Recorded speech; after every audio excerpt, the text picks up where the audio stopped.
berjumpa. Setelah Heskel dan Aryo, saya kembali lagi malam ini untuk melanjutkan Atlantis Code yang ke-82 ya. Izinkan saya untuk meng-add dulu ini Mas Agung.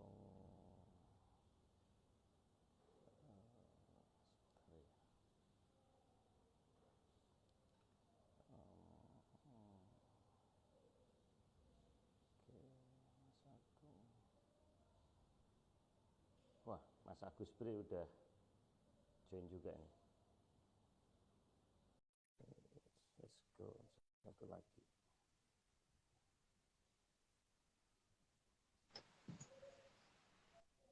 Halo. Malam, Pak. Halo, Mas Agung. Iya, dengar suara saya enggak? Saya kedengeran nggak, Mas? Kecil banget. Di tempat saya kecil banget. Maaf nih, saya masih di jalan, Pak. Masih di luar. Mas. Saya tata dulu. Kedengeran, Mas? Sekarang jelas. Tadi enggak Halo? begitu. Ya, sekarang Kecil ya, jelas, Mas? Pak. Enggak. Halo, Mas Agung. Suara saya kecil ya? Kecil ya? Halo, suara saya kecil. Enggak, keras. Enggak sih, Pak. Suara saya, oke, saya copot ini malah enggak. Sekarang udah jelas, Pak. Jelas ya, Mas ya? Sekarang udah jelas. Ya, udah jelas. Oke. Saya undang dulu ya Heskel. Saya pakai earphone malah enggak ini, Mas Agung. Ya Heskel Panji. Oke. Saya ini udah Itu lama. karena Pak Marus salah. Enggak Lama muncul nggak sih. buka Instagram jadi Iya. lupa semuanya, Mas. Iya. Halo. Halo, Eskal. Aduh, maaf ya berisik. Heskel, Ya, kedengaran Heskel? ayo Pak Suara Marus, saya? ayo, Bang. Sangat jelas, sangat jelas. Oke, sebentar. Saya Aku berisik coba nggak ya? caranya muter kamera gimana. Saya udah lupa ini, saking lamanya. Ada gambar tanda panah puter-puter. Oh, salah ini. Oh, tanda panah di sini. Halo. Halo. Mohon Halo. maaf rekan-rekan, saya lama menghilang karena harus menyelamatkan cash flow Atlantis ya. Ternyata luar biasa nih. Selama saya tinggal, ternyata Rabu Menyan lalu itu sampai 120 slide ya Mas Agung ya. Iya. Sampai 120 slide. Nah, malam ini 104. Ini Mas Agung di mobil, Mas Agung. Iya betul, Pak. Masih di luar, saya masih jauh dari rumah. Makanya tapi nggak apa-apa. Oke. Dapat inilah bisa Mas. Oke ya. Ini saya pakai earphone malah nggak kedengeran Mas tadi Mas. Ya oke, ini saya cabut ya. Nah. Di luar juga hujan ini. Berarti Di luar hujan deras, jadi mungkin rekan-rekan ada noise. Mohon maaf. Itu ada suara noise juga ya sekali di belakang guys. Iya, ada iya, suara orang ya. saya kayaknya nice. Lagi rame Iya. sama skripsi. Oke, ini ada 64 ya. Kita lanjutkan Mas Agung. Seri ke-82 ya. Kasih sang Puspo Tajem. Part 16-17. Namun saya harus ucapkan terima kasih ya. Bentar. Namanya rekan-rekan menyaner saja saya sudah lupa Mas Agung. Saking seringnya. Ini ada Heskel, Aryo, Mas Dani Argi, Mas Nogo, Mas Agung, siapa lagi ya? Mas Ardian. Mas Rahardian, chat tagging. Oke. Mas, ini kan lagi rame topik ini ya. Gunung ya, gunung meletus ya. Makanya ini sebetulnya di serial ke-62 ya. Tanggal 21 Juli itu kita sudah bahas ternyata ya, Regedeging para Arga. Ini Jaya Anggada Malik. Ini ada 7 gunung Mas ya, ini Mas ya. 1, 2, 3, 4, 5, 6, 7 ya. Nah, padahal ini yang eh, yang umum ya, yang anget baru 2 Mas ya. Berarti masih ada 5 lagi nih ya. Kalau melihat dari urutan ini kayaknya masih pemanasan sih Pak, belum mulai sampai ke situ sih. Oke. Ini di partisipan ada Mas Doni, Mas Agus Bre. Ini saya nggak bisa lihat, ini kecil banget. Sekarang IG Live tuh saya mau lihat rekan-rekan yang mau menyapa, nggak bisa ini. Terlalu kecil. Kalau saya malah nggak bisa di scroll Pak, jadi nggak bisa ngeliat sama sekali. Oh iya. Dari dulu. Oke. Mas Agung, ini ada beberapa ya. Ini Merapi, lelehan lava. Oke, kiriman dari beberapa rekan. Nah, ini saya menemukan gambar ini sangat indah sekali. Jadi ini beauty Semeru, tapi juga mematikan ini. Nah, kemudian ini ada kiriman Mas Alfada, Menyaners juga. Jadi ini lucu nih gambarnya. Ini kalau kita puter, ini kan seperti kayak gambar muka manusia ya. Nah, ini kalau kita puter, nah ini gunungnya seperti ini. Kalau diputer, nah ini kebalik ke bawah seperti topeng ya. Nah kalau begini, dan ini seperti ilustrasi Mas Dani Argi nih sama Mas Ivan. Ini kan kayak Petro nih. Nah, muka-mukanya muka-muka aneh nih. Mungkin jangan-jangan ini wayang juga ini Mas. Kalau kita lihat kan ini kan muka-mukanya aneh gitu. Ada suku Indian, ada gitu. Ini ada kayak Munyo ini yang sebelah sini nih ya, macam-macam. Oke. Mas, ini di belakang saya juga gunung nih Mas.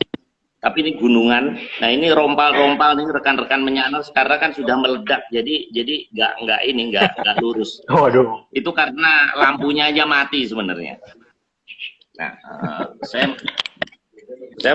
mau mamerin ini Mas. Masih ingat nggak ini? Jadi biar busuk nih ya. Ini saya mulai malam ini seri 82.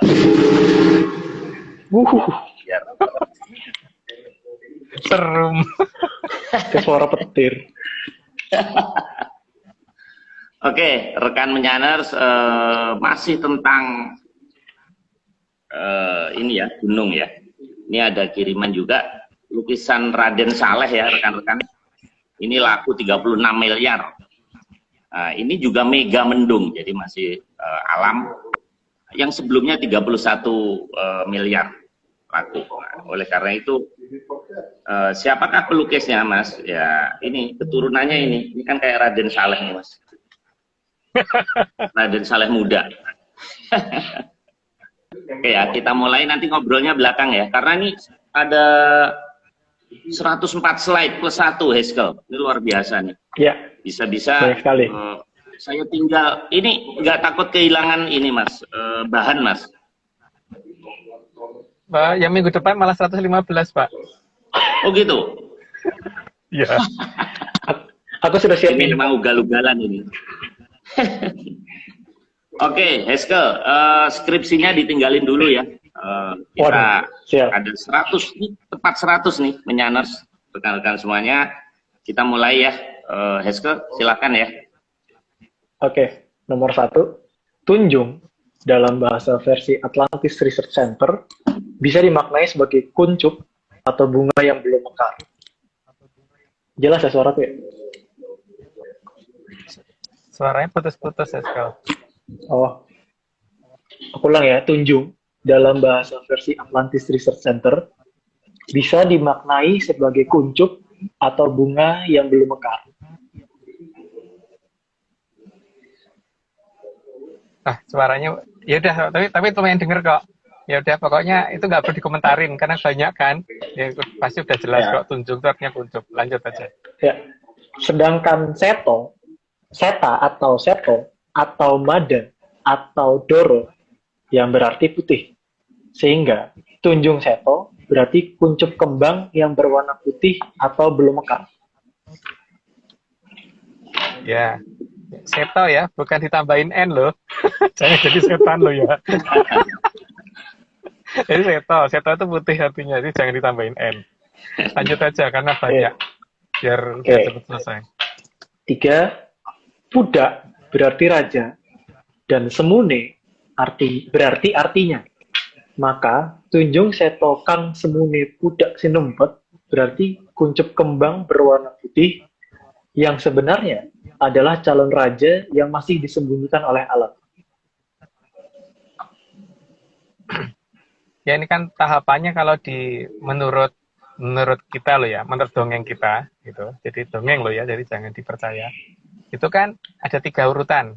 Tunjung Seto, Semune Budak, Sinumpet. Jadi ini pada proses ketika lahir sampai dengan di usia tertentu. Terus kemudian Tunjung Seto, Semune Budak, Kasungsang. Jadi ketika sudah ada tapi belum menyadari, sudah di umur tertentu tapi belum menyadari, sampai dengan nanti yang terakhir kan Tunjung Seto, Semune Budak, Sategal. Itu baru ketika pada saat sudah mulai muncul. Nah, tapi saat ini kan kita baru sampai ke Tunjung Seto, Semune Budak, Sinumpet dulu ya, karena ini masih cerita di awalan versi kita, gitu, dongeng lo ya, gitu. Lanjut. Oke. 4. Dikarenakan kuatnya alam menutupi keberadaannya, maka tidak akan ada yang bisa menyangka sejak kapan dan di mana Sang Tunjung Seto berada.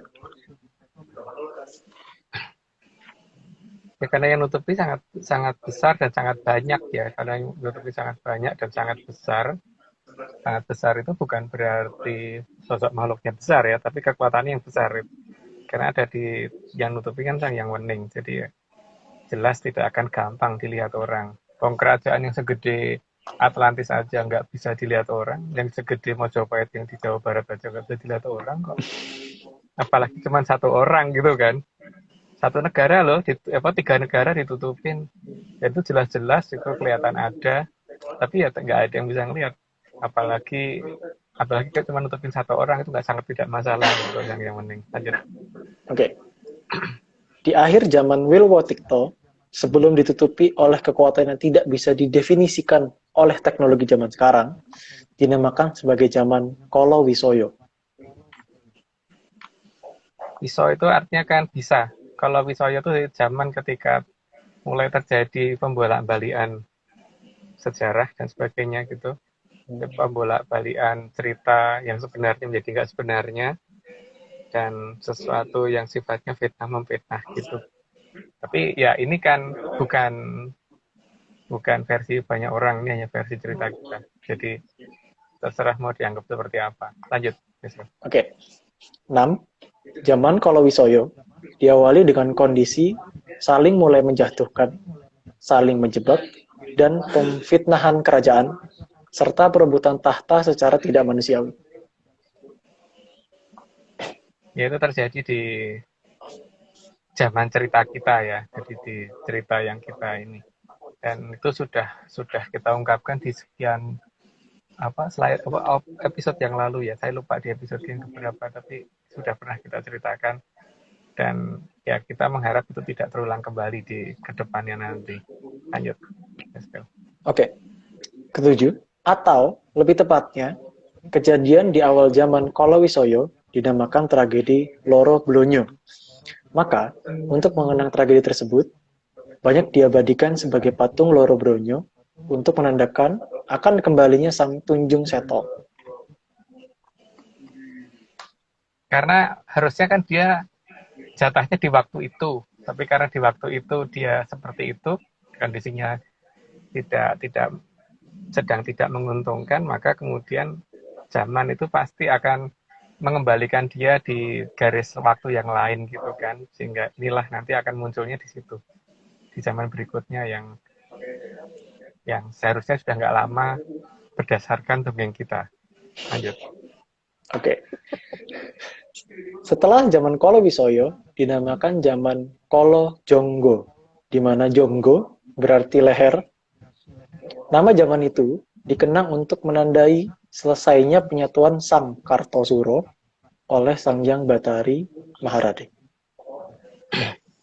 Urutan zaman juga menunjukkan itu juga sih, makanya kan ada zaman Kolo Wisoyo, Kolo Jonggo, terus dan seterusnya nanti ya. Kalau aku ngomong duluan, ntar keduluan. Jadi yang jelas karena waktu itu pihak Atlantis gagal menyatukan, maka langsung diambil oleh Sang Hyang Maharani dan berhasil tuh. Maka dinamakan zaman Kolo Jonggo. Lanjut. Oke. Maka setelah penyatuan oleh Sang Hyang Batari Maharani, tempat pertama kali para putra dari Sang Mahaprabu Batara Ikling menanti dan mendengar berita tersebut dinamakan desa Janggan. Ya. Ya kebetulan itu namanya ada apa enggak saya nggak tahu ya. Ada nama Janggan atau Seragan, ada Saragan gitu kan. Ya tadinya kan beda raganya dari Sarago, jadi Seragan. Lanjut. Oh, menarik. 10. Setelah zaman Kalajengga, dimulailah pengembalian kekuatan Sang Kartosuro di kahyangannya Sang Hyang Batari Maharani. Proses itu dilakukan secara bertahap dan memakan waktu 1 zaman. Zaman itu dikatakan sebagai zaman Kolo Sakti. Ya, yang melakukan Sang Hyang Maharani ya, yang kembalikan satu persatu. Tapi dikembalikan tapi belum diizinkan untuk menggunakan karena ketika masih terlalu muda sangat bahaya sekali kalau bisa menggunakan semuanya itu. Makanya dikembalikan tapi belum digunakan dan hanya kekuatan yang kecil saja yang hanya untuk jaga-jaga diri yang langsung bisa dimanfaatkan. Tapi itu nanti setelah lahir ya, ini kan masih jauh dari sebelum lahir, masih di zaman Kolo Sakti kan, di zaman Kolo Sakti. Nama kayangannya Sang Batari Maharani, mohon maaf tidak bisa kita share karena memang kita nggak dapat izin. Lanjut. Itu 500 tahun betul? Ada deh. Oh, ada. Oke. 11. Namun, Sang Hyang Batari Maharani tidak mengembalikan semua kekuatan itu kepada Sang Kartosuro. Sebagian kekuatan yang lain dititipkan kepada Maharatu dari ketiga kerajaan besar yang sedang menantinya. Agar nanti ketika sudah tiba saatnya, maka kebalikan dari tragedi Loro-Blonyo bisa terjadi. Yang jelas, kalau semuanya dikembalikan pasti dengan kondisi yang lupa, pasti yang tidak ingat bahwa dulu bagaimana ceritanya gitu kan. Makanya sebagian harus terutama yang besar-besar dititipkan ke 3 kerajaan yang selama ini mengharapkan beliau datang. Makanya ya memang supaya ingat juga sih, yang penting supaya ingat itu kan, karena memang memori totalnya dihapus oleh Sang Hyang Wening Sabdo Dadi sehingga supaya tidak terjadi hal-hal yang tidak baik, supaya ingatan yang tidak baik itu hilang gitu. Itu tinggal dari awal lagi, tapi nanti dibangkitkan pelan-pelan dan kira-kira di hal-hal yang kira-kira baik saja yang diingatkan gitu. Lanjut. Oke. 12. Nanti ya, Sang Kartosuro Adiningrat bisa memecah diri menjadi 3 sosok kembar dengan 3 kepribadian yang sama sekali tidak sama. Zaman selama Sang Hyang Batari Maharani melakukan proses tersebut dinamakan sebagai zaman Kolo Joyo.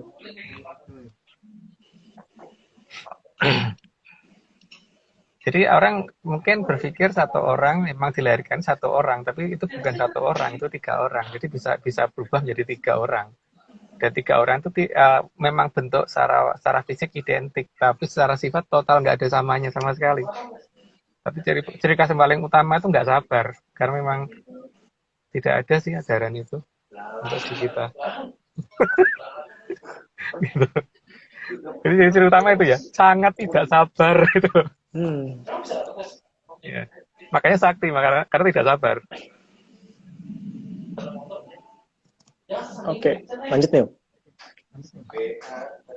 13. Ya. Di kahyangan Sang Hyang Batari Maharani, Sang Kartosuro Adiningrat mulai dipisahkan menjadi 3 orang.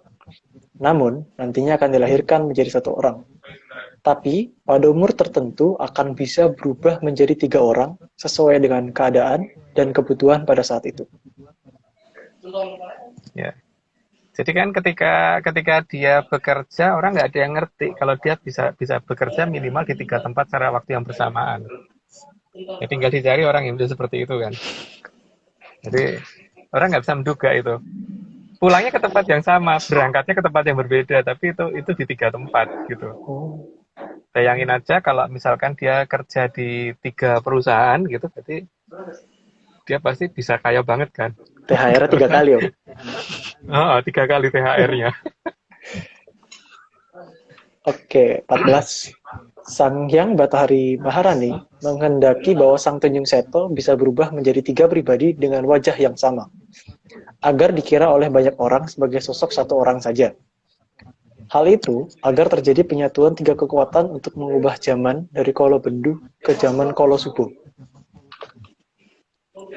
Cuman kadang-kadang mungkin akan bikin orang bingung ya, karena ketika tadi ketemu kan tadi kita udah ketemuan gitu misalkan kayak ngomong gitu tapi ternyata yang ketemunya semua yang lainnya gitu kan sehingga sehingga yang ditanya juga nggak inget tapi dia harus harus pura-pura mengakui iya gitu bahwa itu adalah dirinya padahal sebenarnya bukan gitu jadi akan ada orang yang terkesan kayak pelupa gitu loh padahal sebenarnya memang bukan lupa emang karena memang bukan dia beneran gitu gitu Oke, aku bingung. 15. Selain itu, aman. selain itu, agar Sang Tunjung Seto tidak menggunakan kekuatan di saat usia masih sangat dini, karena akan menjadi tidak terkendali. Maka, Sang Tunjung Seto hanya bisa berubah menjadi 3 orang setelah mencapai usia tertentu.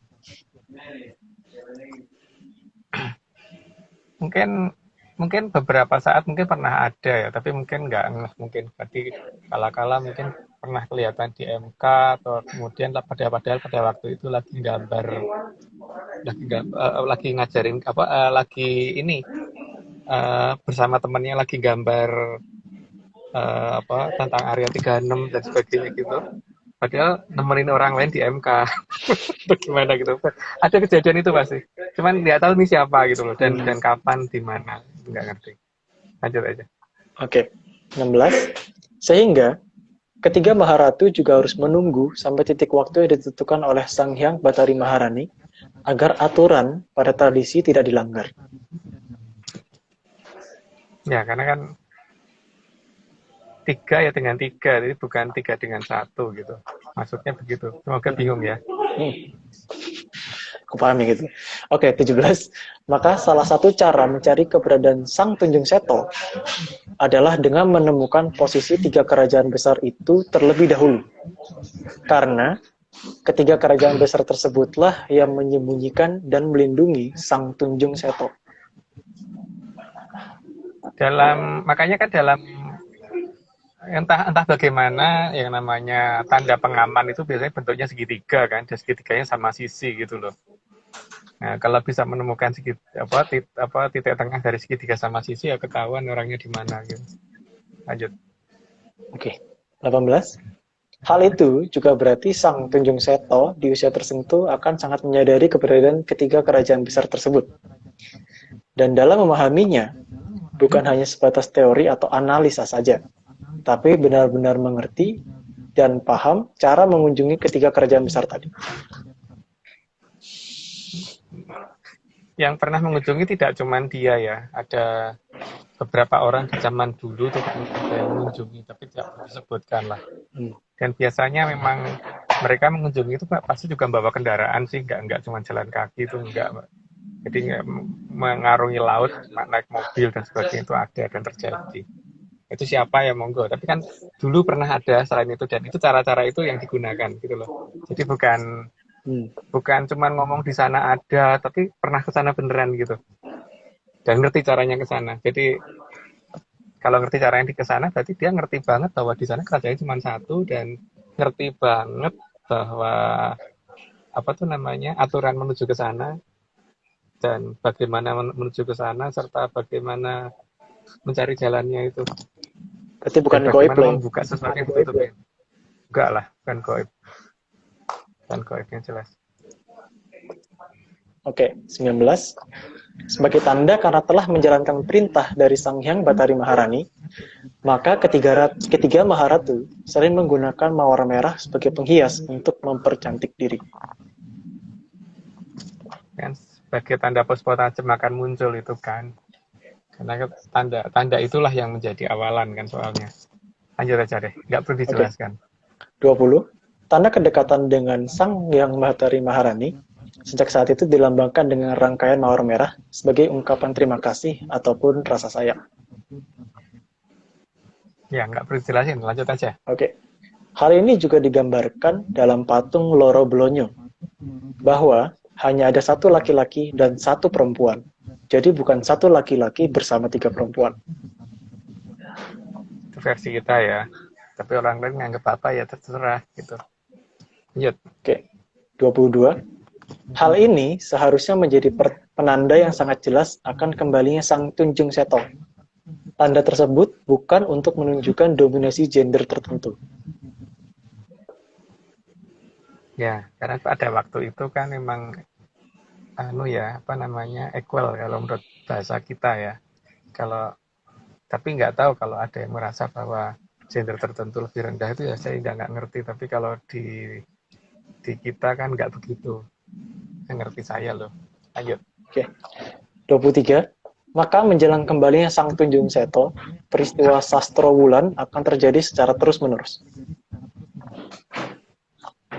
Yang kelihatan itu sih memang bentuk bulan itu biasanya akan kelihatan terutama pada saat masih sabit kayak hari ini tadi kan kelihatan double. Itu yang pertama itu ya. Terus peristiwa Sastro Wulan itu yang diberitahukan sama Sang Mahaprabu Brawijaya ke-8 itu kan selain itu masih ada lagi, tapi mungkin dibacakan dulu. Kalau nggak ada berarti saya ngomong. Seperti ini keduluan sama aku. Oke. 24. Dalam peristiwa Sastro Wulan, dijelaskan akan munculnya bulan purnama penuh berurutan 3 hari berturut-turut dan terjadi berkali-kali. Ya bukan berkali-kali, tapi memang terus-menerus setiap purnama 3 hari. Itu yang namanya peristiwa Sastro Wulan kan yang dijelaskan sama Prabu Brawijaya. Lanjut. Oke. Peristiwa Sastro Wulan sebenarnya menggambarkan bahwa 3 purnama dilakukan oleh 1 wujud bulan saja. Jadi bukan oleh 3 wujud bulan. Jadi biar nggak bingung, ya supaya bukan yang supaya nggak bingung, supaya tambah bingung maksudnya. Jadi purnama ada 3, tapi bulannya 1 gitu kan. Jadi kelihatan 3, tapi 1 gitu maksudnya gitu. Kira-kira loh. Ya. Lanjut. Oke. 26. Diperjelas lagi dengan beberapa kejadian yang seolah tidak berhubungan, juga akan ikut menjadi pertanda kembalinya Sang Tritunggal. Waduh. Ya, makanya kan disadari apa tidak soal dianggap gak berhubungan atau dianggap menghubung-hubungkan ya nggak apa-apa. Tapi yang jelas 3 in 1 itu memang beneran ada kan kenyataannya. Ya, lanjut. Pertanda dimulainya dari berbagai jenis produk 3 in 1 yang secara mendadak akan bermunculan di zaman tersebut. Itu termasuk dalam pernyataannya Prabu Brawijaya kan. Tapi ya bagi yang bisa menemukan Serat Sastro Wulan loh. Lanjut. 28. Bahkan aturan 3 in 1 disadari atau tidak sudah diberlakukan di Jakarta. Dan entah memiliki korelasi atau tidak, karena bersamaan dengan kondisi itu, Sang Tunjung Seto mulai bisa menjadi berwujud 3 orang yang bisa berada di 3 tempat yang berbeda secara bersamaan. Atau dalam waktu yang sama bisa di 3 lokasi berbeda, namun terlihat sebagai wujud 1 orang. Ya itu dianggap berhubungan apa tidak ya terserah ya. Tapi kalau kita sih orang itu kan menghubung-hubungkan kan ya. Itu kan menghubung-hubungkan, itu kita nganggap itu berhubungan. Tapi kalau tidak dianggap berhubungan ya nggak apa-apa. Tapi kalau kita menganggap itu berhubungan, gitu. Lanjut deh. Oke. 29. Sastro Wulan di dalam Babat Menyan juga sudah jelas dinyatakan jika kelak di waktu itu akan ada matahari yang menyala di sepanjang jalan. Besok bakal ono srengenge kang melaku-melaku sak dalan-dalan. Ungkapan tersebut menyatakan bukan dalam bahasa Kawi atau Sang Sekerta, tapi malah memakai bahasa Jawa sekarang. Ya. Besok bakal ono srengenge kang melaku-melaku sak dalan-dalan gitu. Nah, kalau kita dulu sebelum ada peristiwa itu ngerti ya dipikir akan ada hujan meteor. Nah, tapi begitu sudah mengerti ternyata bukan hujan meteor dan ternyata benar-benar ada. Dan sampai sekarang itu masih terjadi loh. Lanjut deh. Okay. Siapa tahu jadi belakangnya penjelasannya. Iya. 30. Mungkin banyak yang tidak paham akan pernyataan bahwa akan ada matahari yang berjalan-jalan siang hari di banyak jalan. Tapi jangka memang kadang susah dipahami dan baru akan dipahami setelah keadaannya muncul. Yang jelas kan memang ada peraturan bahwa kendaraan bermotor harus menyalakan lampu di siang hari gitu. Malam dan siang harus nyala gitu loh. Yang jelas lampu utama, lampu bulat ya, lampu bulat, bukan lampu yang kecil. Lampu kalau bahasa Jawa lampu totok itu, lampu yang paling gede itu. Lampu dim atau apa tuh? Bukan dim. Apa sih namanya itu? Kalau yang lampu besar itu? Lampu lah. lampu motor. Ya, kalau zaman dulu kan enggak. Motor tuh enggak harus nyalain lampu malam kalau nyalain lampu kan biasanya sore sampai malam, pagi masih ketika kondisi gelap gitu kan. Ya. Kalau terang kan enggak. Tapi di zaman itu yang terjadi adalah tiba-tiba ada aturan itu gitu loh. Ketika ada pernyataan matahari akan jalan-jalan siang hari di sepanjang jalan tuh harus terwujud dan terwujud benar gitu kan. Cuman ya biasanya ngertinya telat sih, termasuk saya. Tapi begitu ada pengumumannya baru sadar gitu. Lanjut. Oke. 31. Sehingga aturan sepeda motor harus menyalakan lampu di siang hari sangat layak dicurigai sebagai pelaksanaan garis jongko yang menyatakan akan ada matahari yang pada saat siang hari berjalan-jalan di sepanjang jalan. Ya tadi sudah dijelaskan, jadi lanjut aja. Ya, oke. 32. Dan karena sudah menjadi jongkonya alam, maka hukuman juga akan diturunkan jika ada yang melanggar atau mencoba untuk tidak melaksanakannya.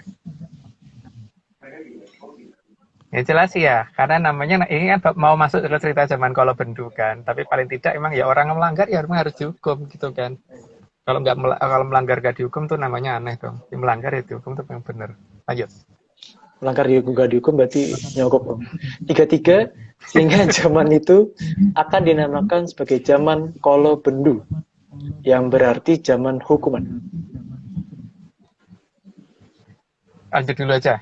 Oke. Biar cepat selesai. 34. Karena di zaman kolo bendu akan muncul ajaran aneh di mana seseorang kalau berbuat baiknya banyak dan melakukan kesalahannya sedikit akan dinyatakan salah tanpa melihat seberapa besar kebaikan yang telah diperbuat. Dan namanya kalau bendu ya. Namanya kalau bendu itu artinya bendu itu kan artinya hukuman kan. Jadi walaupun baiknya banyak, salah sedikit dihukum.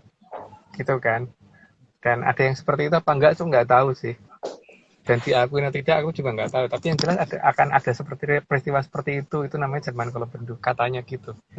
Lanjut. Oke. 35. Namanya juga zaman kolo bendu, maka yang ada adalah suatu hal yang sedikit-sedikit dianggap salah dan dianggap hilang kebaikannya. Atau menebar ketakutan dianggap sebagai cara terbaik untuk mengatur alam raya. Katanya begitu. Tapi itu kan peristiwa yang tertulis dalam serat jongko ya. Jadi zaman kolo bendu itu zaman di mana hukuman dianggap sebagai pengendali gitu kan. Jadi orang disadarkan dengan kalau kamu gini kamu dihukum gitu. Kalau kamu gini kamu dihukum gitu kan. Dan sistem hukumannya itu lebih berat ke salah, itu lebih prioritas daripada ke benar gitu kalau nggak salah. Jadi nimbangnya nggak balance. Tapi kalau salah itu salah dikit kok gini banget gitu. Walaupun benernya banyak tetap aja. Karena bener itu kan ke atas, kalau salah itu kan ke bawah. Jadi ke bawah tetap aja jomplang gitu kan.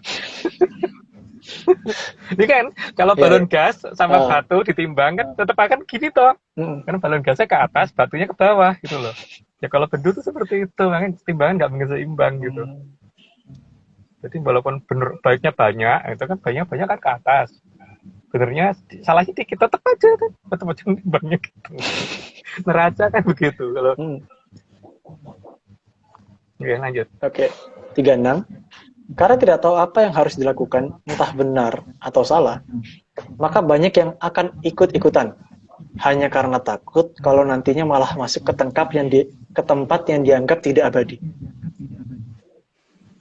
Ya tapi itu ya nggak ngerti ya. Maksudnya apa? Ya semoga kalau ada yang ngerti mungkin bisa dibantuin di komen deh. Karena kita nggak ngerti ya. Aku juga nggak ngerti sih. Oke, 37. Sehingga sangat tepat dikatakan sebagai zaman kolo bendu atau zaman hukuman karena memang ada ajaran tentang hukuman. Iya, ada peristiwa seperti itu. Dan itu kalau bagi nenek moyang kita suatu hal yang aneh. Tapi nggak tahu kalau di zaman yang ini tuh di zaman yang di cerita kita itu katanya gitu loh. Dan itu katanya bagus. Dan itu katanya yang bagus itu begitu. Tapi kalau bagi aku kok malah bingung kalau kayak gitu bagus tuh bagusnya gimana gitu. Tapi ya nggak tahu kalau dianggap baik ya monggo aja sih. Lanjut. Oke, 38.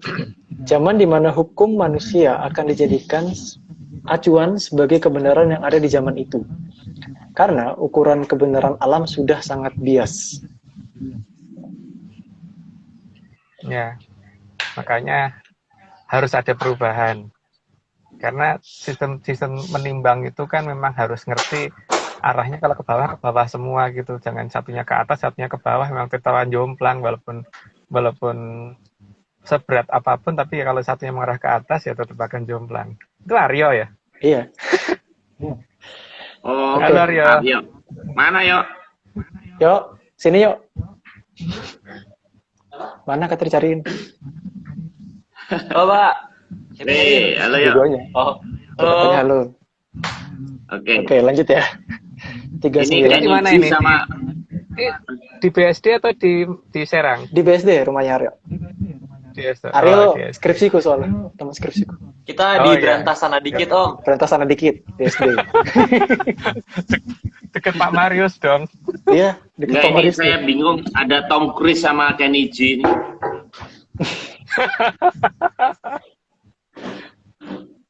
Oke, lanjut dulu ya. 39. Ya. Sehingga pada zaman itu juga banyak orang yang akan memperdebatkan kebenaran dan juga kesalahan. Ya ada ini tuh apa nanti dicari sendiri deh, di Jongko tuh ada kok pernyataannya bahwa besok akan ada banyak orang yang rebut bener gitu loh, yang rebutan bener. Ya tapi itu tentang apa ya nggak ngerti. Saya itu ngerti cuma dongeng kan. Lanjut deh. Oke.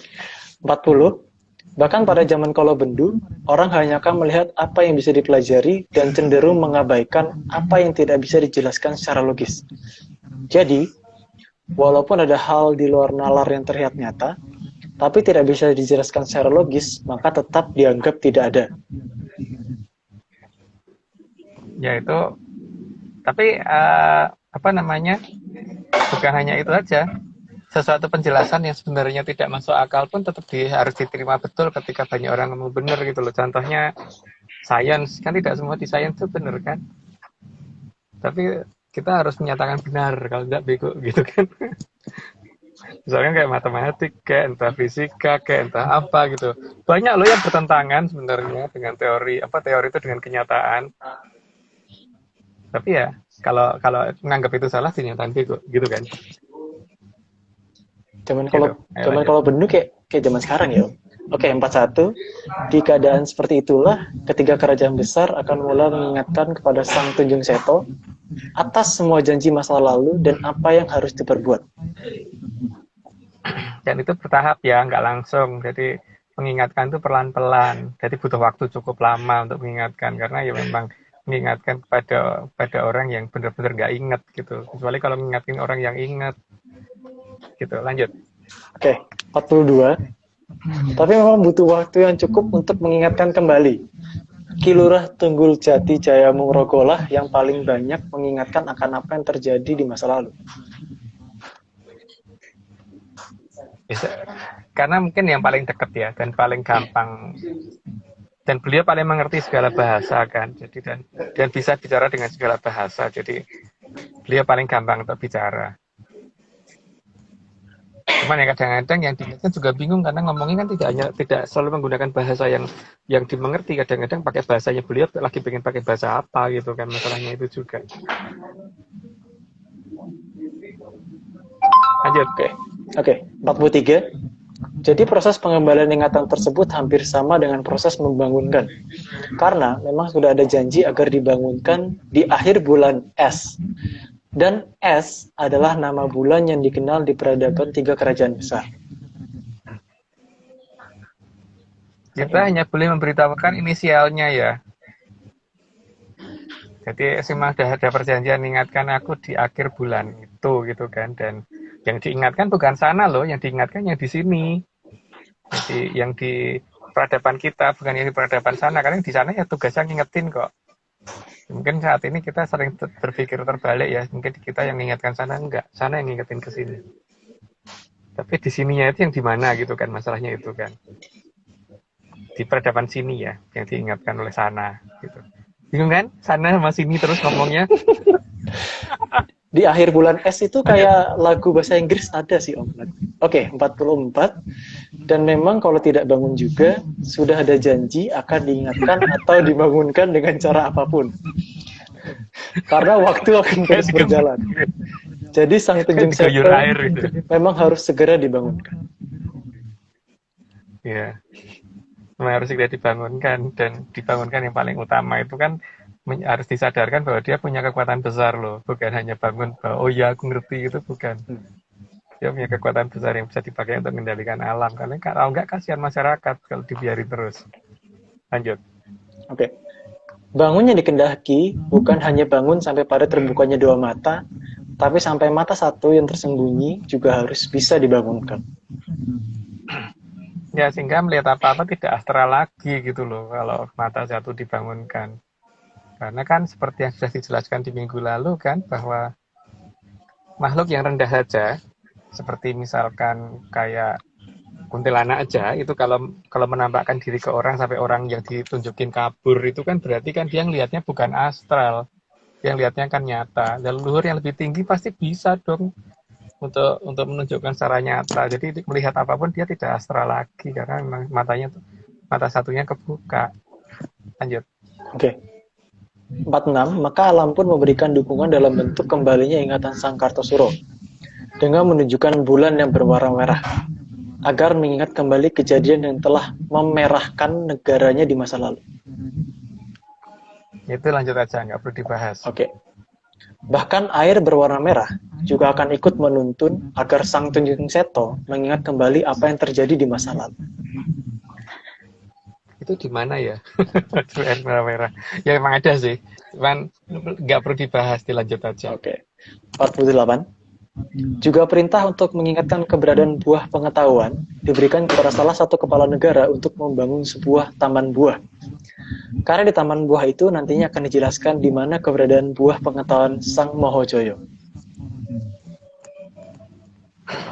Ya, makanya ada taman buah yang cukup besar yang dibangun oleh salah satu mantan kepala negara kita, karena memang harus diingatkan dengan salah satunya itu yang harus diingatkan.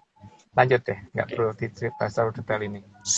49. Sebelum semua hal yang berkaitan dengan ingatan Sang Tunjung Seto kembali secara penuh, maka dinamakanlah Pudak Sinumpet, karena memang belum siap menghadapi kerasnya zaman.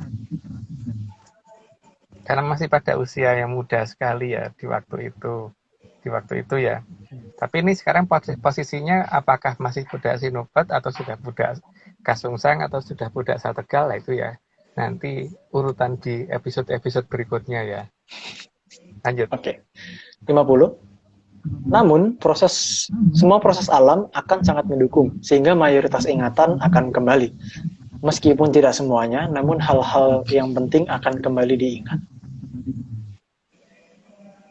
Ya semuanya butuh waktu kan, dan karena memori nggak mungkin langsung ya seperti gelas kalau langsung dibiuk ya malah tumpah gitu ya, harus digerocok pelan-pelan sampai benar-benar terisi lagi gitu. Tapi memang tidak semuanya dikembalikan, karena kalau semua dikembalikan nanti malah tidak baik kejadiannya, maka harus yang baik saja yang dikembalikan. Lanjut. 51. Proses pengembalian ingatan dan keadaan di mana tertanda dalam sastra Wulan ini yang lalu dikatakan sebagai Tunjung Seto Semune Pudak Sinumpet. Ya itu masih proses pengembalian ingatan kan. Jadi ya masih sinumpet, karena kalau muncul pada posisi nggak inget kan nggak lucu juga sih. Ya, Seorang nggak inget juga muncul. Iya sih, aneh juga. Oke, 52. Sang Hyang Bathara Indra ikut mengawasi dengan keadaan dengan sangat detail, mengingat keberadaan keraton Amertapura yang dulu dibuatnya, agar tidak bisa dirusak oleh peradaban yang dianggap tidak sejalan. Ya, Eskel kan yang memfoto Amertapura pakai kamera Xiaomi lagi kan. Eskel sama Aryo kan yang memfoto. Luar biasa, indahnya. Oke, 53. Agar sesuai dengan kemauannya, maka Sang Hyang Bathara Indra mengutus putra sulungnya, Sang Hyang Brojomusti. Sang Hyang Brojomusti turun dan manunggal bersama Kumoronya, Sang Susuhunan Amangkurat Agung. eh, Kumoro itu roh ya, karena jadi yang Amangkurat itu kalau memperkenalkan itu biasanya pakai nama Puger, jadi biasanya Ingsun Puger, biasanya bicaranya begitu. Nah, soal banyak orang yang nggak suka sama beliau itu terserah, tapi kalau bagi kita itu leluhur yang penting gitu ya. Lanjut. Oke. Dan setiap langkah yang dilakukan akan diarahkan agar sesuai dengan petunjuk dari Sang Mahaprabu Sri Aji Joyoboyo. Ya, karena kan beliau yang punya jongkol, jadi semua arahan harus sesuai dengan yang sudah digariskan sama Sri Aji Joyoboyo, karena Sri Aji Joyoboyo sendiri kan bukan mengerang cerita ya, tapi karena memang berdasarkan apa yang diberitahukan oleh Bathara Panyarian, dan sebagai tanda urutan zamannya sudah diberikan dari kayangan, jadi beliau pasti akan melakukan sesuai dengan urutan waktu yang benar, sehingga memang beliau juga harus ikut turun langsung mengawasi semua kejadian itu. Lanjut. Oke, 55. Karena sudah tertulis di dalam serat jongko bahwa besok akan ada besi berbentuk tabung yang akan merusak alam raya. Tapi bukan tabung gas ya. makanya yang Puger kan senengnya cerutu Adipati.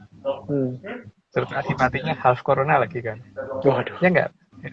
Iya, benar. Adipati. Cerutu Adipati. Ingat tadi yang menyala di ujung sananya gitu ya. Adipati. Cerutu Adipati. Jadi akan ada satu kadipaten di sebelah sana yang nanti akan membuat masalah gitu kan. Jadi ingatkan dengan itu. Lanjut. Waduh, itu jelas banget kodenya Om ya. Oke, 56. Ketika keadaan sudah sangat dekat, maka Sang Hyang Bathara Brahma sendiri yang turun dan meminta agar Susuhunan Amangkurat Agung mengamankan tabung tersebut. Karena ada sesuatu yang berbentuk tabung yang ujungnya sana tuh ujung sebelah luarnya itu menyala. Salah satu ujungnya menyala gitu loh. Yang akan membahayakan alam raya gitu kan. Maka Sang Hyang Bathara Brahma dari jauh sudah memberikan peringatan. Gitu, lanjut. Oke. 57. Karena kondisi sudah sangat darurat, maka Sang Hyang Bathara Ikling Triwikromo menjadi Sang Hyang Bathara Ismoyo dan memperkuat Susuhunan Amangkurat Agung agar mengambil kekuatan dari sang besi tersebut. Ya, jadi supaya si cerutu ini nanti kalau digunakan supaya tidak berfungsi gitu kan. Nah, ngomongin cerutu ya, karena nggak ngerti itu bentuknya apa gitu. Tapi yang jelas ujungnya bisa menyala seperti api gitu kan. Penggambaran kita bentuknya kayak cerutu gitu. Kalau yang Puger bicaranya seperti itu. Ini bukan. Bukan, itu kan bukan cerutu, itu rokok, Pak. Rokok. Oh. Cerutu. Yang besar-besar. Oh iya, benar-benar rokok.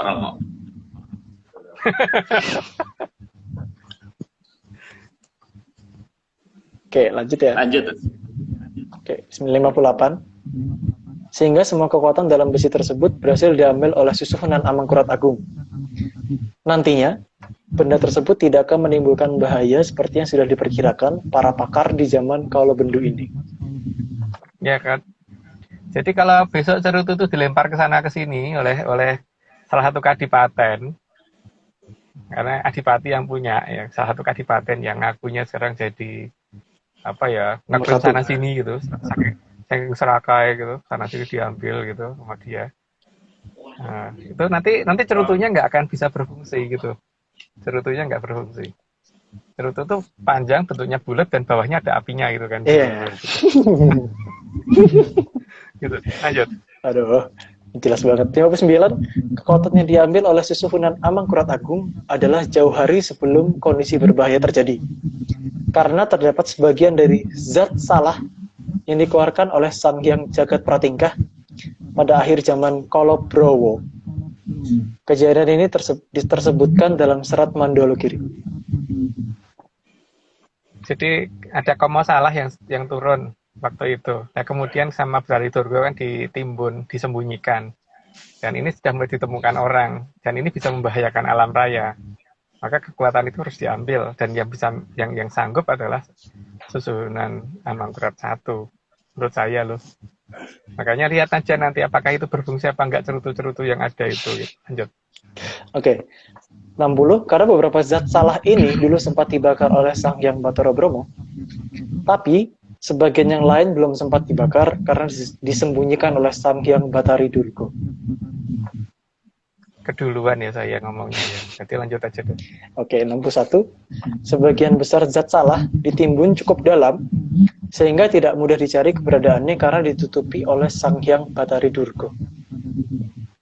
Selain ditimbun sangat dalam, itu juga dibikin kecil komposisinya dan dibikin susah untuk diekstraknya gitu maksudnya ya. Itulah keahlian dari Sang Hyang Batari Durga dengan maksud supaya hanya pihak tertentu nanti yang bisa menemukan itu dan ngerti cara menggunakannya. Makanya ini berbahaya. Makanya itu harus diamankan dulu. Lanjut. Oke, 62. Namun keadaan zat salah tersebut sebagian ditemukan oleh manusia dan dijadikan alat pembunuh yang bisa membahayakan keberlangsungan alam raya. Karena bisa bikin jamur tipo itu. Bikin jamur tipo. Jamur. Gitu kan. Oke. Lanjut. 63. Sehingga sesuai dengan apa yang diinginkan oleh Sang Hyang Wening, agar nantinya benda paling berbahaya tersebut bisa digunakan untuk hal yang lain. Ya, jadi kan lebih baik kalau kalau cerutunya jatuh dibikin panci lebih ada manfaatnya kali ya. Jadi kalau ada kayak pesawat misalnya F-35 gitu, daripada untuk perang kan lebih baik kalau dibikin wajan atau dibikin panci yang lebih ada gunanya gitu kalau menurut Mbak Tunggul begitu ya. Itu benda itu bagus, bisa mabur, itu bagus. Nih HP tidak kayak wajan gitu. Dia bicaranya ke saya gitu. Ya lanjut. Oke. 64. Sehingga nanti akan terjadi yang sesuai dengan sabda dari Sang Mahaprabu Sri Aji Jayakoyo. Gandrung-gandrung ing lulurung andulu gelung, keris parung tanpa karyo, edolen tukokno ulek-ulek campur bawur. Maaf bahasa Jawaku. Ya, itu pernyataan yang si Aji Jayakoyo. Maksudnya ya daripada dipakai untuk bikin senjata yang bisa dipakai untuk bunuh orang, maka lebih baik dijadikan ulek-ulek aja, atau dijadikan dijual aja, dijadikan ulek-ulek, dijadikan panci, wajan atau apa gitu. Itu kan kayaknya daripada jadi cerutu kayak gitu untuk membahayakan orang, kan lebih baik jadi ke panci, lebih baik tuh ada gunanya gitu. Mirip ini Mas. Apa Pak? Ini apa itu? Gambarnya mirip ini, ulek-ulek.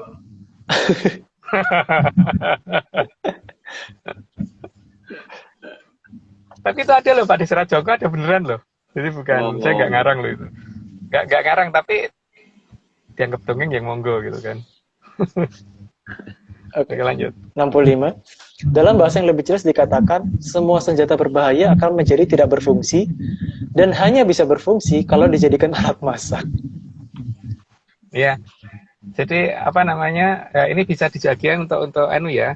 Kan seharusnya kejadiannya udah nggak begitu lama, jadi tidak perlu khawatir dengan apa yang terjadi nanti. Kalau tiba-tiba terjadi sesuatu hal yang besar, ketika sudah mencapai pada cerutu yang dilempar-lempar, lah itu nanti lihat apakah cerutu tadi akan membahayakan atau tidak berfungsi sama sekali. Perhatikan ya. Oke. 66. Maka sesuai dawuh dari Sang Hyang Wening, pada saat bersamaan munculnya sang mata satu, seharusnya peralatan seperti ini sebaiknya dibuat menjadi wajan atau panci saja. Itu pernyataannya Ki Tunggul Jati juga begitu sih. Waktu lagi nonton itu F35 di YouTube, tiba-tiba komentar beliau begitu. Apik banget ya jadi kayak wajan gitu. Mbah Tunggul nonton YouTube juga ya? Teknologinya. Iya. Oh, keren. Oke, lanjut ya Om. 67.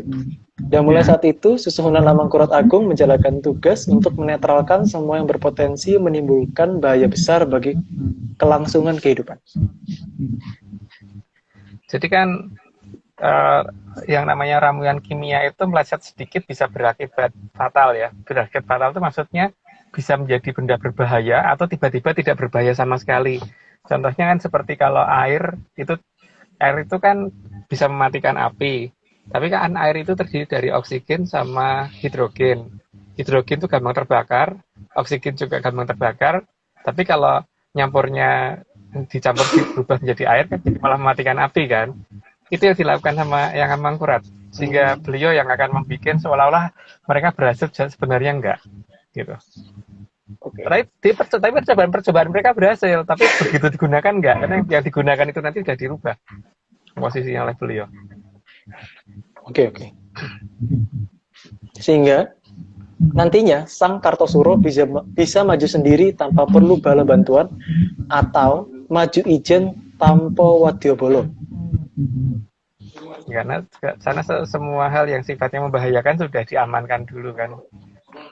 Jadi ya tinggal melaksanakan tugas berikutnya aja kan beliau. Lanjut. Ya. Nomor 9, dan bisa menang tanpa ngasorake. Karena tanpa harus melawan pun setiap senjata lawan tidak akan berfungsi sama sekali. Ya. Berfungsi kalau bukan kalau ke dia ya, terutama. Kalau ke dia tidak berfungsi, tapi kalau ke orang lain mungkin masih berfungsi. Tapi seberapa besar fungsinya nggak tahu. Lanjut. Oke. 70, juga sakti tanpa nganggo aji-aji. Karena semua yang membahayakan sudah dinetralkan oleh susuhunan Amangkurat Agung. Jadi sebenarnya yang bekerja beliau ya, bukan si Kartosuro ya. Kartosuro tinggal menjalankan, cuman jadi apa itu namanya ya? Terima jadi. Ya, terima jadi. Ya lanjut. Oke. 71, semua bahaya di depan sudah diperhitungkan dengan cermat oleh Sang Hyang Bathara Wisnu, sehingga apapun yang dilakukan oleh susunan Amangkurat Agung benar-benar tidak akan ada yang meleset. Karena wujud beliau yang kumoro sehingga kan tidak gampang dilihat kan, dan bisa menyusup kemanapun dan bisa netral dan bisa mengganti apapun di manapun, di negara manapun, di tempat serapat apapun masih bisa beliau tembus, gitu kan. Dan yang namanya kumoro bisa megang, jangan salah kalau dikatakan nggak bisa megang itu. Makanya jangan kaget kalau kadang-kadang orang melihat ada kursi bisa bergerak sendiri dan sebagainya, itu yang dari kalangan bawah aja bisa bikin begitu, apalagi dari kumoro tanah luhur kan. Sangat mudah. Lanjut. Oke. 72, sehingga apapun yang dilakukan oleh Sang Tunjung Seto tidak akan bisa ditiru, karena semua sudah dikerjakan oleh susunan Amangkurat Agung dan disandikan. Semua sandi hanya akan berfungsi jika dilaksanakan oleh Sang Tunjung Seto. Namanya sandi ya. Sandi itu kan memang hanya berfungsi jika diucapkan secara benar atau dikerjakan secara benar dan oleh yang benar gitu kan. Karena masalahnya tetap ada mengapa sih sandi itu berjalan apa tidak. Jadi ketika sandi dipegang orang lain ya tetap nggak akan ada gunanya.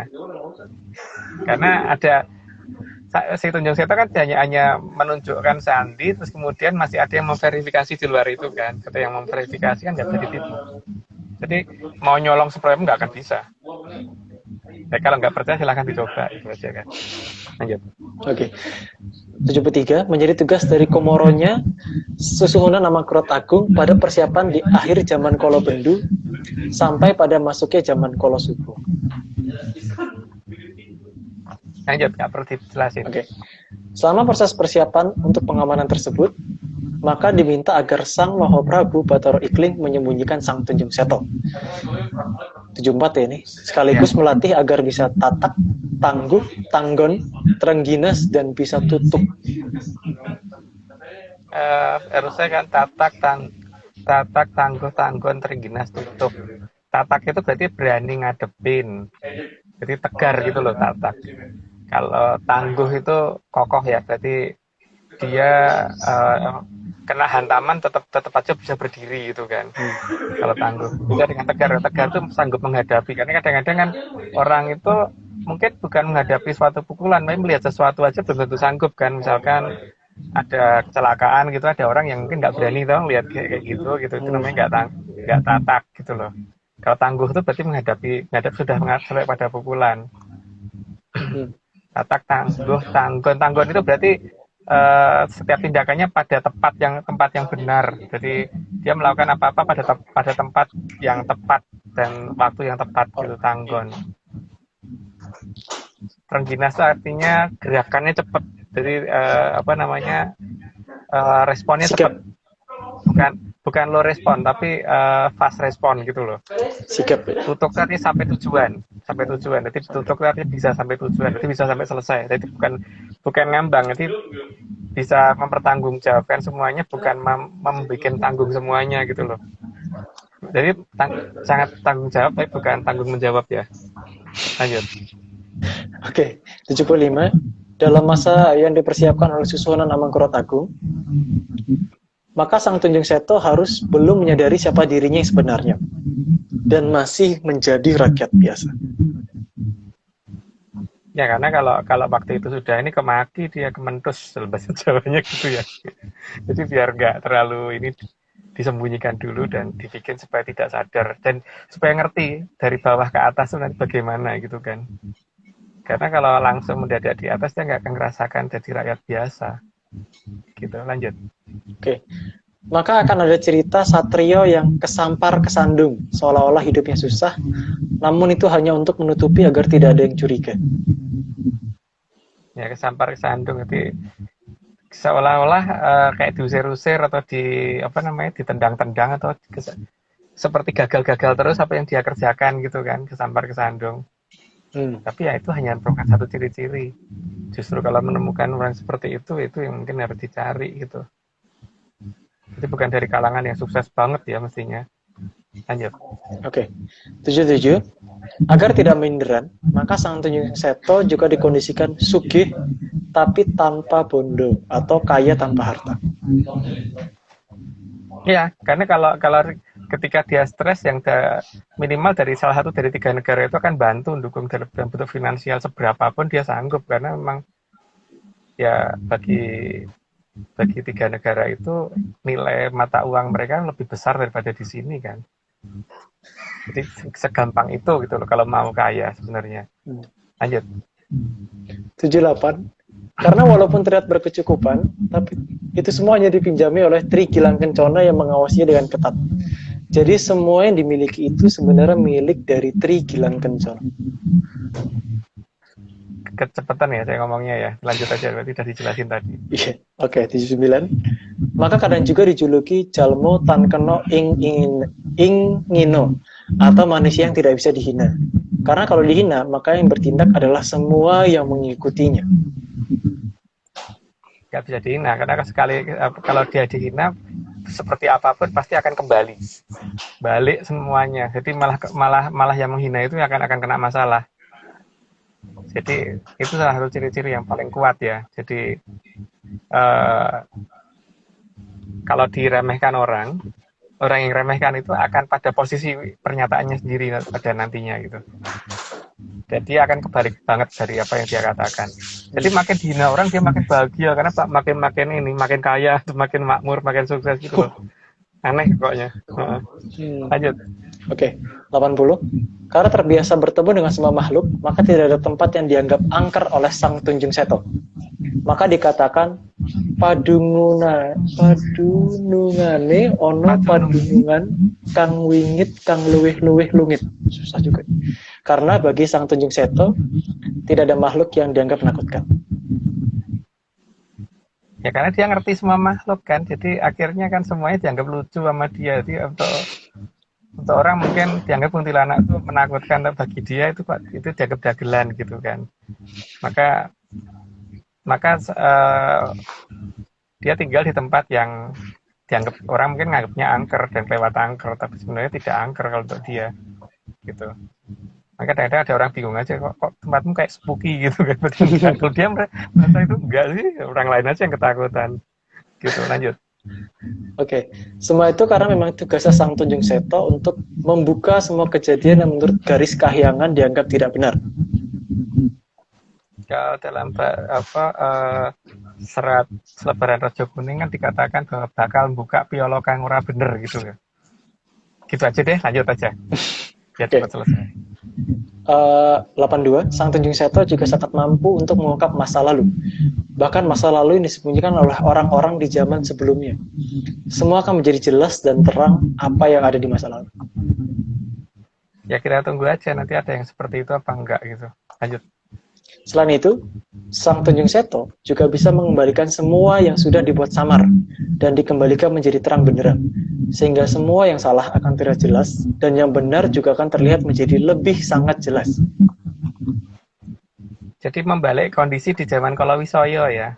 Kalau di Kalawisoyo kan dibalik keadaan supaya tidak terlihat siapa yang salah dan siapa yang benar. Maka dia akan membalik menunjukkan kembali bahwa yang benar ini loh sebenarnya ceritanya nggak gitu loh gitu, dan itu nanti pasti akan lebih jelas daripada yang diungkapkan di Atlantis series gitu kan. Lanjut. Oke, 84. Sehingga dari semua kriteria tempat tinggal, hanya di tanah Grejitawati yang tepat untuk menjadi tempat tinggalnya. Karena tempat tersebut bisa membantu Trigilan Kencana agar mempermudah mengembalikan ingatan masa lalunya. Grejitawati ya. Jadi ya, Grejito. kalau bisa menemukan nama wilayah Grejitawati yang sekarang sudah berubah nama, ya disitulah posisinya seharusnya. Lanjut. Oke, 85. Dan akan terlihat seolah seperti ngelindung mering poro kawulo atau seperti hanya menumpangi pada orang lain. Ya pada saat masih sinumpet ya, jadi karena namanya ngumpet juga, makanya ngumpet sana ngumpet sini gitu kan, jadi nebeng sana nebeng sini gitu. Lanjut. Oke, 86. Dan tempat tinggalnya digambarkan sebagai Kadya Pagupon Tundo Tigo, karena ada yang sering dilakukan secara rahasia di atas rumahnya. Ya kayak watu gantung gitu. Kayak ada batu gantung atau batu gintung atau apa ya kalau orang kita ngomongnya itu ya. Tapi yang jelas kayak bangunan lebih dari satu lantai gitu. Lanjut. Oke. Sangat jelas digambarkan dalam beberapa serat kuno bahwa di rumahnya ada batu yang menggantung atau selo gantung. Itu bagus banget ya tangganya. Harus direnovasi gitu, yang bagus itu. Lanjut. Oke. 88. Dan tugas utamanya adalah mengumpulkan ranting dan daun serta jadi penggembala, tapi bukan domba, kambing atau sapi yang digembalakan. Itu nggak perlu dijelaskan deh, tapi itu memang sudah ada pernyataan seperti itu kan. Jadi semoga pasti yang lain pasti sudah pada tahu sendiri sih artinya apa. Jadi tidak perlu saya jelasin. Lanjut. Oke.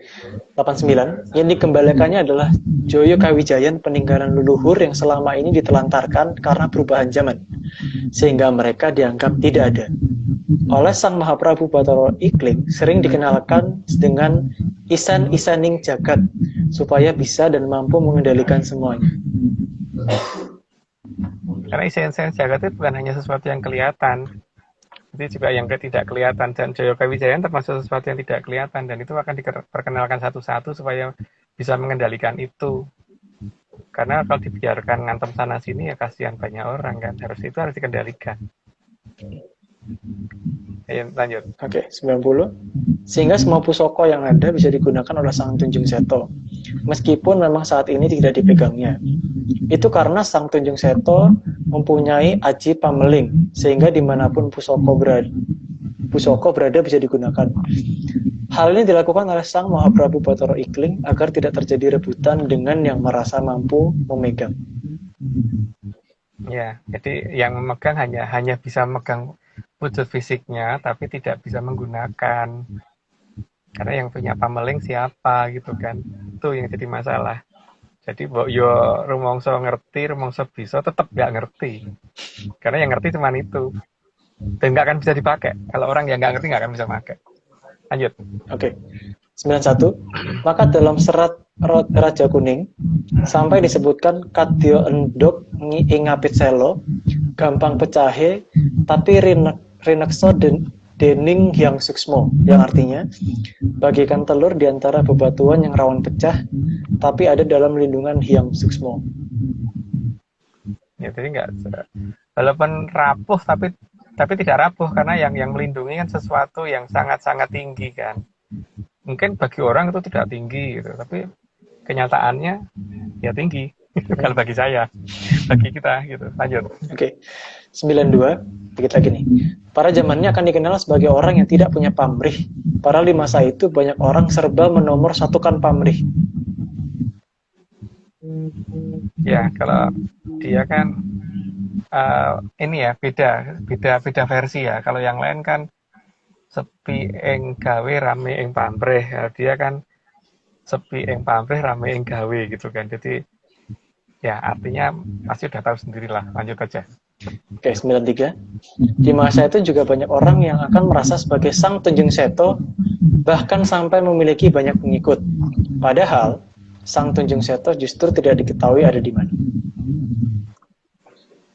Ya, itu hak masing-masing orang kan merasa sebagai apa dan menganggap dirinya apa itu terserah itu kan orang nggak minder kan boleh ya, orang pede itu boleh kan, nggak minder itu bagus gitu, tapi kepedean juga nggak bagus gitu. Lanjut. Oke, 94. Sangat tepat jika dalam serat Jongko dinyatakan akan banyak yang tidak mengetahui atau akeh manungso pada ketambuhan. Ketambuhan artinya tidak tahu, jadi walaupun sudah berhadapan pun mungkin nggak ngeh dan nggak tahu, dan malah yang lucu nggak nganggep gitu kan. Lanjut. Oke, 95. Pada zaman itu juga akan banyak orang bicara bahwa emas adalah timah dan timah adalah emas, atau kadah kang sami papulasan ngantos mas kanton timah, timah katon mas. Jadi emang zaman itu zaman yang aneh ya, ketika ada sesuatu yang baik dianggap jelek, yang salah dianggap benar, yang ya serba dibolak-balik gitu. Bahkan ada kerajaan yang di Jawa Barat dikatakan di Jawa Timur, yang di Jawa Timur dikatakan di Jawa Barat, dan sebagainya gitu loh. Puter semua gitu loh. Lanjut. Oke. 96. Pada zaman itu banyak hal palsu, sehingga banyak ajaran yang tidak bisa diterapkan karena memang bukan itu ajarannya. Tapi itu dianggap benar karena diajarkan oleh orang yang dianggap ahli di bidangnya.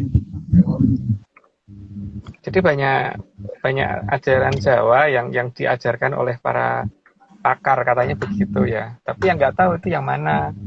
Tapi yang jelas kalau diterapkan nggak bisa, karena bukan itu harusnya gitu kan.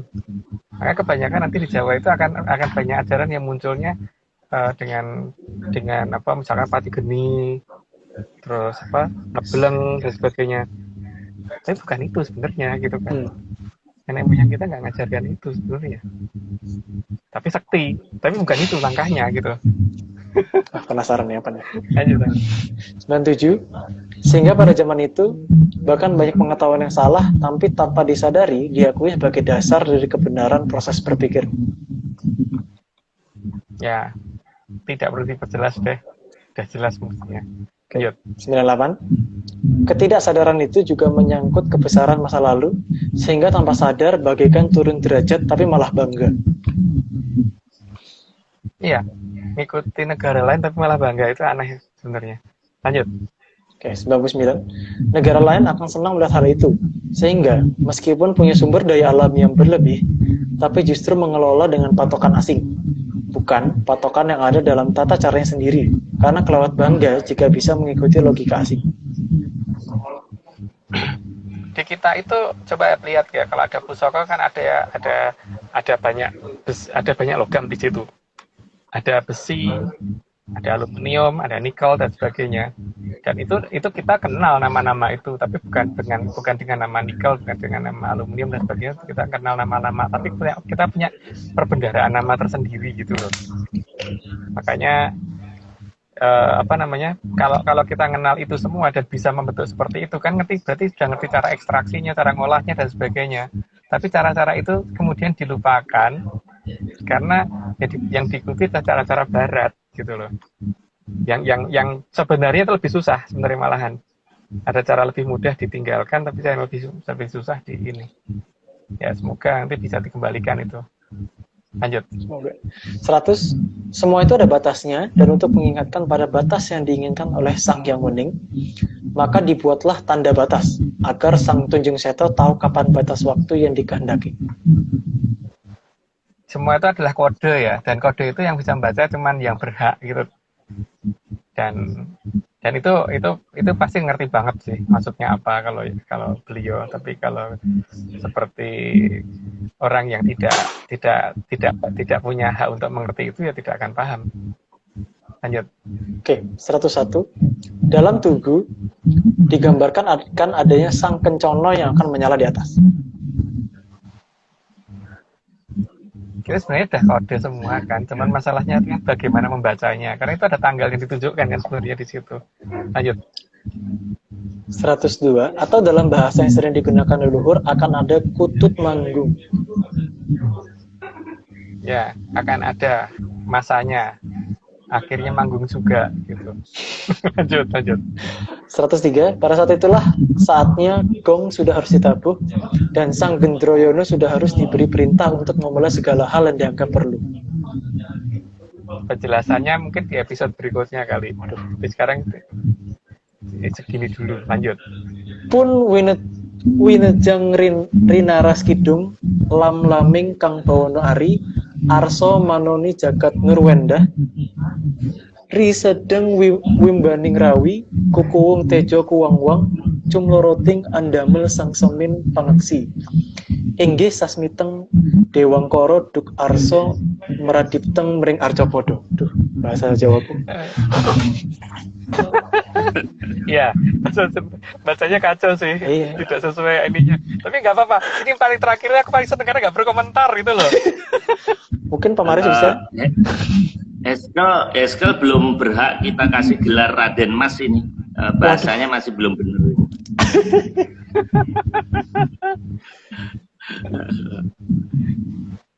Iya, Ini Pak.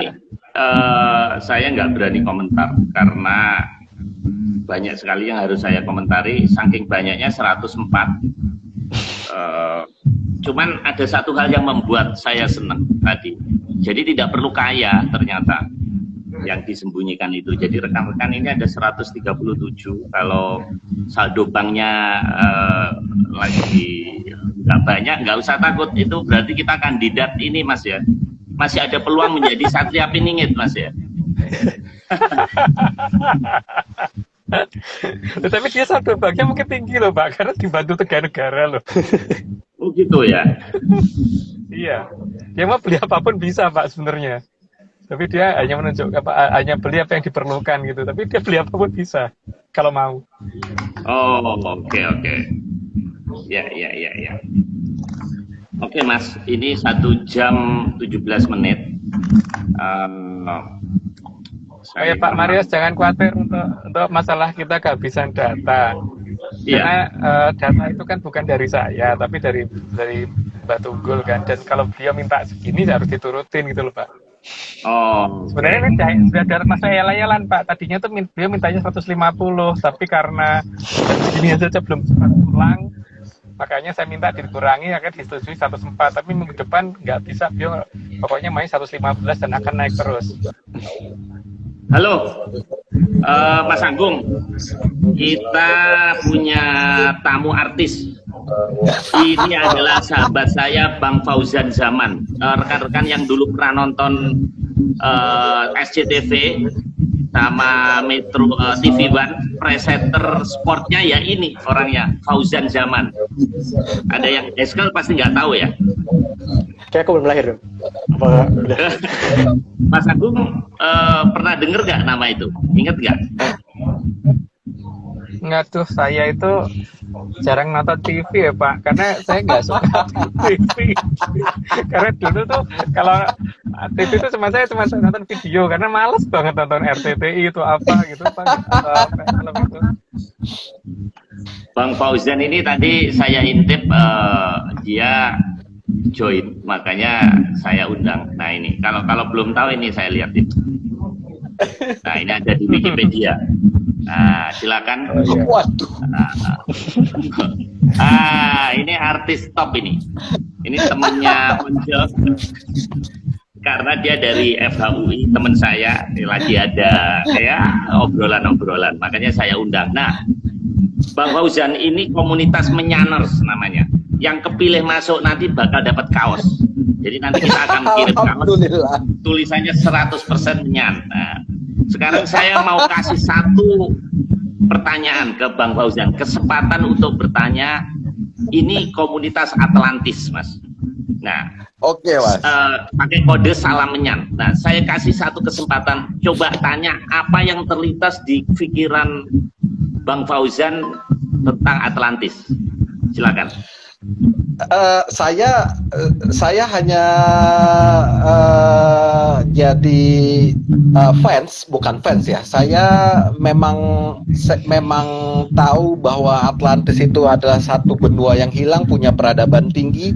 Namun terakhir ketika semua literasi tentang Atlantis itu adanya, tentang benua yang hilang itu adanya di daerah Asia Tenggara, maka Atlantis yang hilang itu sebenarnya kalau bagi saya 60-40 bahkan 70-30, bisa lebih besar lagi jadi 80-20, itu benar-benar ada di Nusantara. Saya bilang Nusantara bukan Indonesia.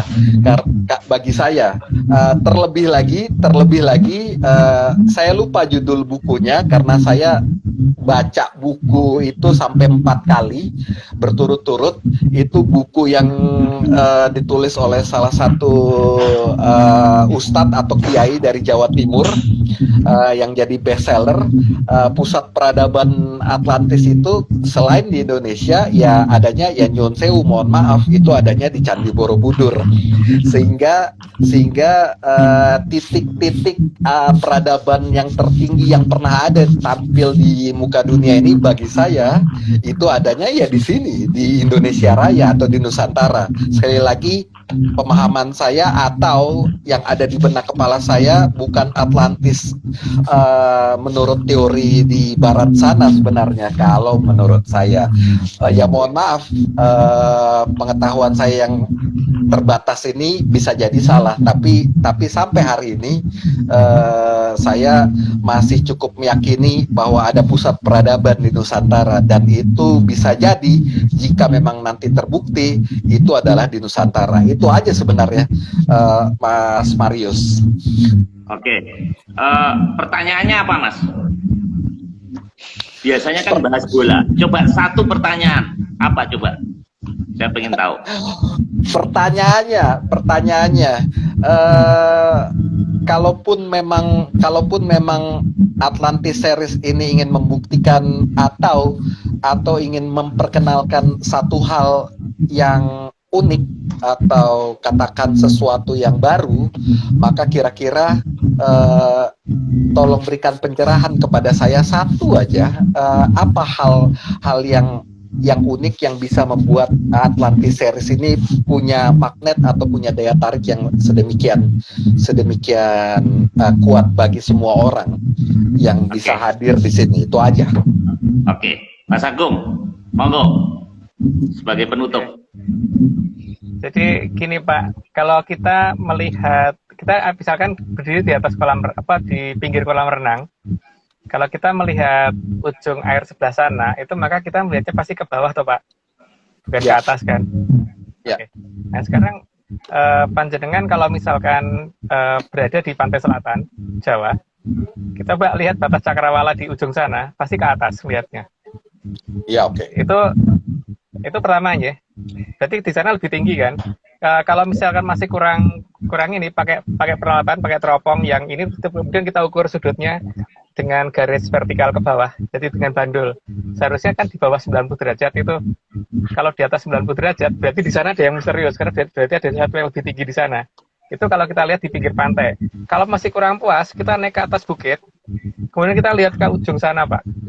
Kalau di ujung sana itu ada di posisi kita ngeliatnya ke bawah, maka daerah sana ketinggiannya sudah dikalah tinggi daripada bukit itu. Tapi kalau ternyata beratnya masih ke atas, berarti ini aneh. Selatan kita kok ada detailnya yang lebih tinggi gitu. Nah, sudut elevasi ini kalau kita bandingkan dengan di pantai utara pasti beda Pak. Karena pantai utara di bawah 90 derajat, tapi kalau di pantai selatan kita, termasuk selatan Jawa ya, itu di atas 90 derajat Pak. Nah itu monggo dicoba sendiri.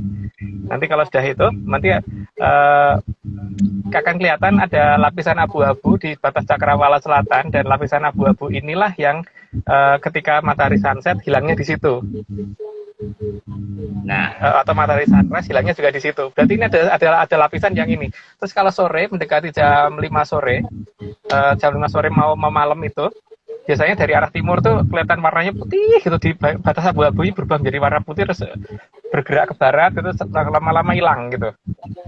Jadi kayak satu perkotaan nyalain lampu gitu. nah, Oh. Bang Fauzan mesti harus ke pantai selatan tuh. Tapi nggak boleh pakai baju hijau ya Mas ya. Dan termasuk Oke. ketika kita mengukur efek volta dan sebagainya gitu, tentang bagaimana kita ngitung perubahan muatan listrik di sana dengan terus kita bandingkan kenapa pasir pantainya ada perubahan pasir pantai dan urutan deret volta, efek volta ya kita ngomongnya ya, karena itu kan seperti kalau kita bikin aki atau apa ya, atau mungkin kalau proses terbaliknya elektrolisis gitu, itu akan kelihatan bahwa ada sesuatu yang mengarah ke sana. Jadi yang paling gampang itu dulu Pak, karena itu yang paling gampang diamati ya, karena saya kan orang teknik, jadi saya mengamati itu kebanyakan justru dari kimia dan dari kelistrikan, dan itu untuk yang pandangan paling gampang tuh itu. Dan bahkan ketika saya naik pesawat terbang itu ada di ketinggian yang masih cukup tinggi, dan itu saya melihat batas cakrawala di pantai selatan kita itu masih lebih tinggi daripada pesawat itu gitu loh. Karena saya sempat ngintip saya bikin peralatan sederhana Pak, dari pipa ini saya kasih bandul sama saya kasih busur derajat, saya ngintip begitu, itu saya masih melihat bahwa sudutnya masih di atas 90 derajat, itu dari pesawat terbang. Ya. Jadi sana tinggi banget Pak. Ya, Gitu. akan sangat aneh kalau Bang Fauzan ngerti. Jadi bingung. Kalau bingung itu berarti benar. Kalau ngerti Bukan, malah Mas. bohong. Kalau ngerti bohong, karena saya pun udah ke 82 juga nggak ngerti-ngerti gitu. Nah, Bang Fauzan ini kan ahli hukum. Nah, nanti lain kali bikin hukum Atlantis saja Mas, webinar hukum Atlantis. Saya cuman pengen komen sama satu kata, boleh ya Mas? Enggak. Silakan Mas. Mangga. Satu kata itu adalah wedan Mas. Udah. Itu edan Mas. Edan sampean Mas. Waduh, boleh gak satu waktu Diundang. saya mohon maaf, saya minta waktu, kapan waktu mungkin silaturahmi, bukan cuma online tapi offline, saya ketemu sampean Mas, cuman pengen salaman dan cium tangan, udah gitu aja Mas. Waduh, ini artis bisa sampai cium tangan ini. Kapan-kapan ini aja Pak, mungkin yang saat ini lagi gampang membuka diri kan urut dari kerajaan paling tua. Yang paling tua kan Lemur ya. Sudah mulai mau kita foto. Jadi termasuk Sangai Berantasnya juga kelihatan, itu sebelah saya itu sempat memfoto itu si Haskell itu. Pakai kamera Xiaomi Pak, HP Xiaomi itu kena kok. Jadi kelihatan bangunannya dan benda-benda yang melayang itu akan kelihatan. Bahkan ada lampunya. Becak-becaknya itu kan. Ya, bagus banget Pak. Tapi itu rahasia, tentu posisi memfoto rahasia, dan jamnya juga rahasia, karena hanya di waktu dan tempat yang tepat untuk melihat itu. Begitu juga di Laut Selatan, tapi Laut Selatan belum buka lagi. Nah, tapi tanggal 19 kemarin sih, 19 Juli kemarin mereka sudah menunjukkan sekilas ya, bukan sekilas sih, cukup lama sih sebenarnya, lebih dari 1 jam kok. Dan teman-teman sudah berhasil memfoto itu. Gitu. Ya. Oke. Tapi ya saya mohon maaf Pak, mohon maaf Mas Marius, saya cuman punya dua bacaan sebenarnya, kalau boleh dibilang begitu, 2 bacaan. Kalau saya punya kesempatan diajak sama Mas Marius, kalaupun tidak saya punya kesempatan untuk sampai di titik itu di Pantai Selatan, maka 2 bacaan ini insya Allah akan saya ucapkan di titik itu. 2 bacaan ini boleh saya share di sini ya? Jangan Mas, jangan. Nanti waktunya sudah habis. Nanti kita undang aja, nanti kita kembangkan. Nanti ada sesi tersendiri. Ini Bang Fauzan, kalau ini bukan acara bola Mas, ini bukan acara bola di SCTV. Jadi jangan. Dua bacaan ini satu ya tentunya dari ayat kitab suci yang saya yakini, ya apalagi kalau bukan dari ayat Quran. Yang kedua ya bacaan doa, tentunya juga dalam bahasa Arab. Tapi oke lah. Tapi insya Allah kalau saya masih ada umur panjang, saya akan buktikan. Maksudnya buktikan, saya akan ucapkan kalimat itu dengan seizin Allah juga, dengan seizin Tuhan. Apa yang Mas sampaikan itu akan kelihatan semua, insya Allah. Tapi itu akan saya lakukan, ya akan saya lakukan. Tenang. Tapi itu edan, beneran edan, sumpah edan. Jadi Bang Fauzan, ini Atlantis ini kan masih debatable, pseudoscience. Nah, rekan-rekan ini justru mau membuktikan bahwa itu bukan cerita bohong, tapi pendekatannya kita pendekatan yang saintis ada, pendekatan menyan juga ada gitu. Jadi ini multidisiplin. Oke, selamat malam. Makasih pada siapa ya tadi, Mas Akasha Jagat, Bu Nur Sudiati, dan rekan-rekan lain ya yang sudah terima kaos kita. Jadi aturannya kalau bisa masuk ke sini itu berarti lolos ke lubang jarum dan dapat kaos, Pak Bos ya. Nanti kita gratis. Oke, selamat malam. Ini sudah 1 jam 30 menit. Terima kasih. Sampai jumpa Rabu menyang Salam kenal minggu depan. semuanya, Mas. Terima kasih. Terima kasih. Terima Thank kasih. you. Eske, Mas Selamat malam Agung, semuanya. Mas Nobo, Mas Dani, Bobo Agung, Pak. Mas Adi. Selamat malam. Selamat malam. Malam. Ya, Bapak ya, sekali.